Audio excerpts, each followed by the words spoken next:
ഇന്ന് ഞങ്ങൾ ദുബായ് പോവുക. പക്ഷേ ചെറിയൊരു ഫ്ലാഷ് ബാഗ് ഉണ്ട്. ഈ ബാഗ് പാക്ക് ചെയ്ത് ഇവിടെ വച്ചിട്ട് ഒരാഴ്ചയായി. ഇതും കൊണ്ട് ദുബായ് എത്തേണ്ട ഞങ്ങൾ നേരെ എത്തിയത് അതെ, ട്രിവാൻഡ്രം. കാര്യം എന്താണെന്നല്ലേ, പോകുന്ന തലേ ദിവസമാണ് ഞങ്ങളൊരു കാര്യം മനസ്സിലാക്കിയേ UAE പോകാൻ 6 മാസം മിനിമം പാസ്പോർട്ട് വാലിഡിറ്റി വേണമെന്ന്. അങ്ങനെ നേരെ ട്രിവാൻഡ്രം പാസ്പോർട്ട് ഓഫീസിൽ ചെന്ന് പാസ്പോർട്ട് പ്രയോറിറ്റിയിൽ പോയി പാസ്പോർട്ട് റീഇഷ്യൂ ചെയ്തു. ആൻഡ് അടുത്ത ദിവസം തന്നെ സാധനം കയ്യിൽ കിട്ടി. അപ്പം നിങ്ങൾ വിചാരിക്കും ഈ പ്രാവശ്യമെങ്കിലും പോയി കാണുമെന്ന്. അവിടെയാണ് നിങ്ങൾക്കും ഞങ്ങൾക്കും തെറ്റി. ഞങ്ങൾ എയർപോർട്ട് എത്തിയെങ്കിലും ഞങ്ങളുടെ വിസ ഇതുവരെ വന്നിട്ടില്ല. പാസ്പോർട്ട് നമ്പർ മാറിയത് കൊണ്ട് വിസ ഒന്നുകൂടെ അമെൻഡ് ചെയ്യണം. And normally UAE visa 1 day വരും. സോ ആ എക്സ്പെക്ടേഷനിൽ ഞങ്ങളുടെ വിസ ബുക്ക് ചെയ്ത് തന്ന ട്രാവൽ ഏജൻസിയും പറഞ്ഞു, നിങ്ങൾ എയർപോർട്ടിൽ വിട്ടോ, വിസ അപ്പത്തേക്ക് വരും.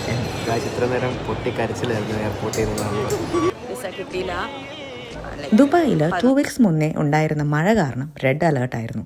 അങ്ങനെ ഞങ്ങളുടെ വിസ പ്രോസസ് ചെയ്യാൻ ഡിലേ ആയി, which was an exceptional case.